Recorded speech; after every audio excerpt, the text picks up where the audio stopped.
Most wild animals are shaped by a world with no boundaries. Some cross continents over the course of a year, while others spend their lives gliding through open oceans without ever stopping. Because of this, many people feel uneasy when they see animals confined behind glass walls or metal fences. Over time, this discomfort has led to growing debates about captivity, and in many cases, strict bans have been put in place to prevent zoos and aquariums from keeping certain species. That being said, captivity is not always harmful by definition. For some animals, human care is the reason they still exist today. Captive breeding programs have helped pull species back from the edge of extinction, and rehabilitation centers play a vital role in treating injured wildlife and releasing them back into nature.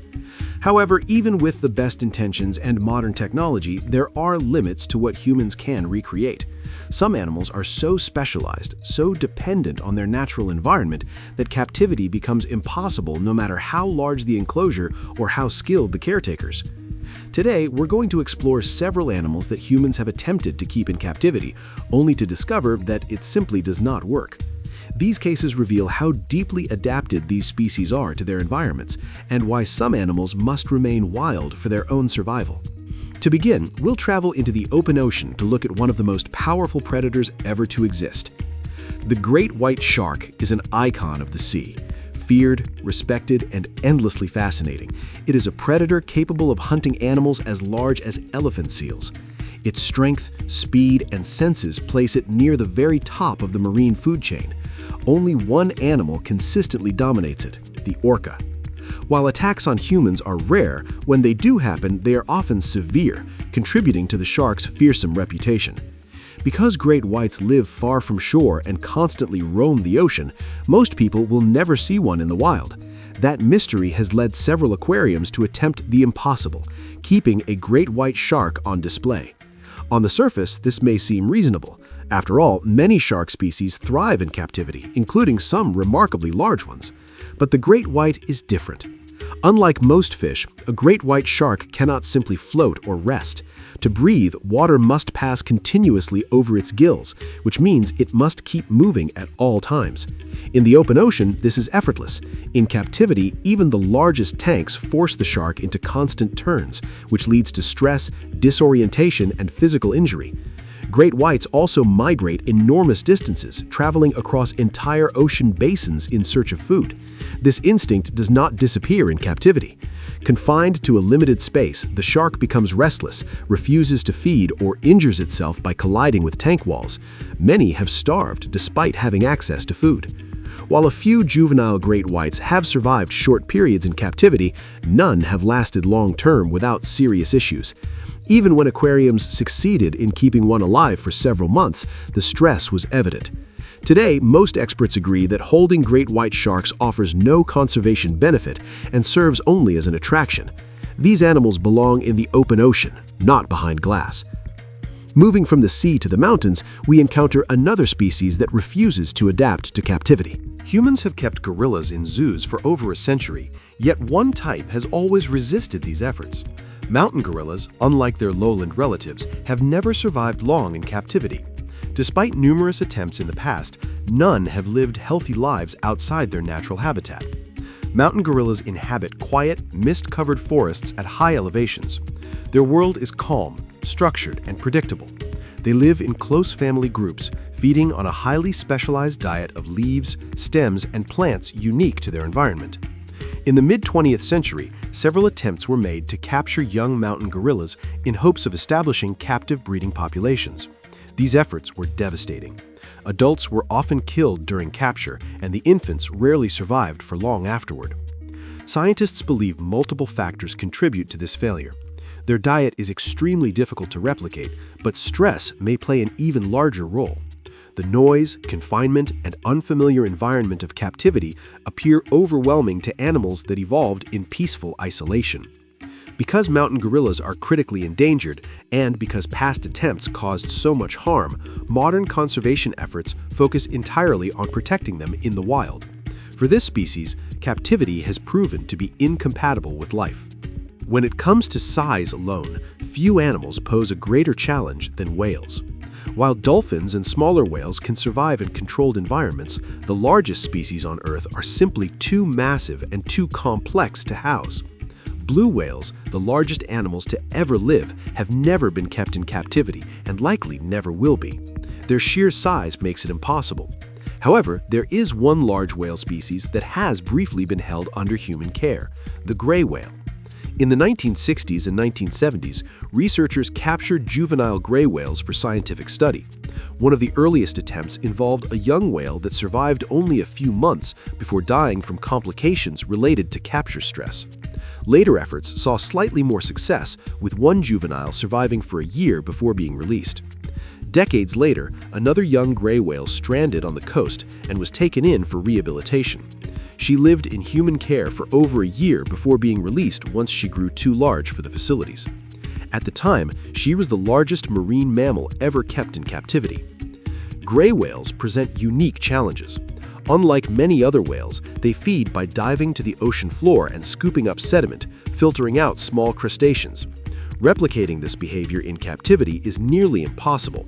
Although juveniles can adapt temporarily, fully grown adults would require vast spaces that no aquarium could ever provide.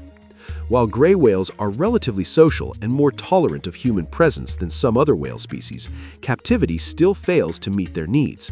These animals are built for long migrations and open water, and any attempt to keep adults confined would be both impractical and unethical.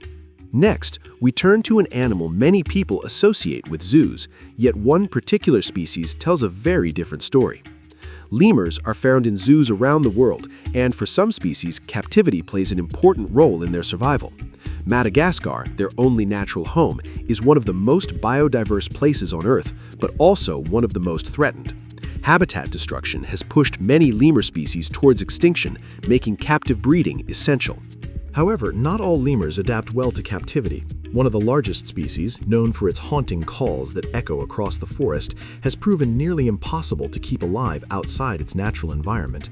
Despite repeated efforts, most individuals survive less than a year in captivity.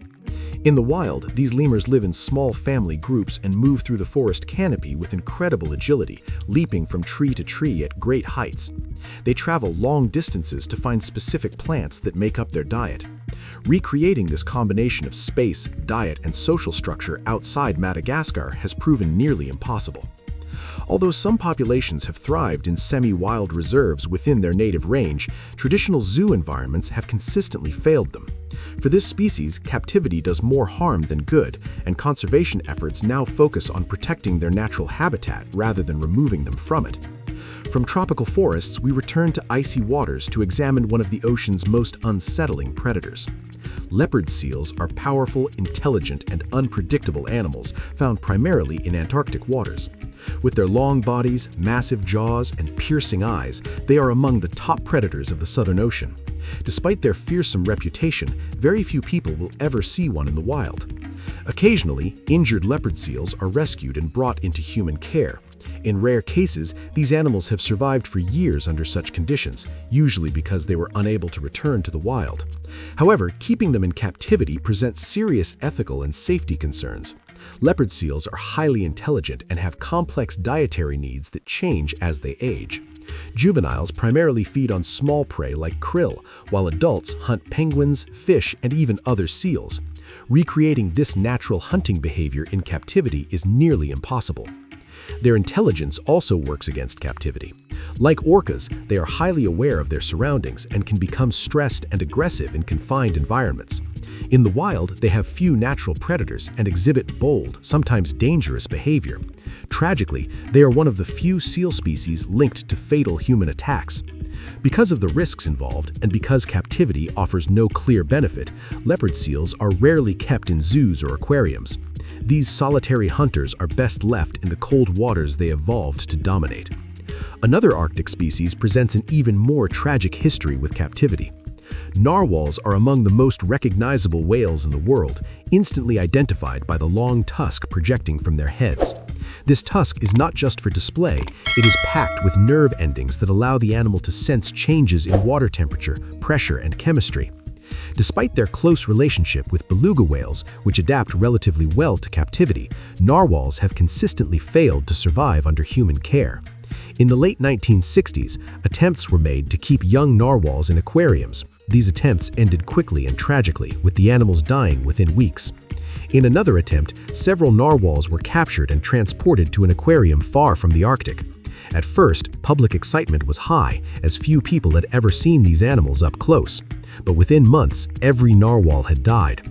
Experts had warned that the animals should be released, but those warnings were ignored.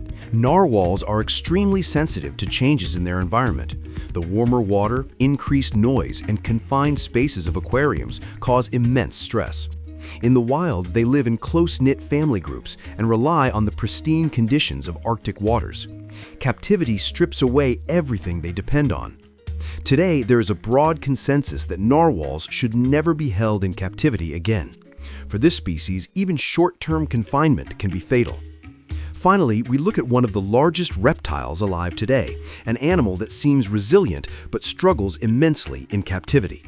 The leatherback sea turtle is the largest turtle species in the world and one of the most unique reptiles on the planet. Unlike other sea turtles, it has a soft, leathery shell that allows it to dive to incredible depths. It feeds almost exclusively on jellyfish, using backward-facing spines in its mouth and throat to trap slippery prey. In the wild, leatherbacks are constantly on the move, traveling across entire oceans. This lifestyle makes captivity extremely dangerous for them. In confined spaces, they frequently collide with tank walls, causing injuries that can become fatal over time. Young leatherbacks are sometimes kept briefly in research or rehabilitation settings before being released, but fully grown adults are nearly impossible to house safely. Even with excellent care, they rarely reach maturity in captivity. When injured leatherbacks are rescued, the goal is always recovery and release, never long-term display. Modern aquariums recognize that these massive, gentle reptiles cannot thrive behind barriers. There are many more animals that could be added to this list. Species shaped by extreme environments, long migrations, or complex social structures often suffer the most when confined. While captivity has saved some animals from extinction, it has also taught us where the line must be drawn. In many cases, the most responsible choice is to protect animals where they belong, in the wild. Respecting their limits is not a failure of human effort, but a recognition of the incredible diversity and specialization of life on Earth. Thank you for watching, and I'll see you next time.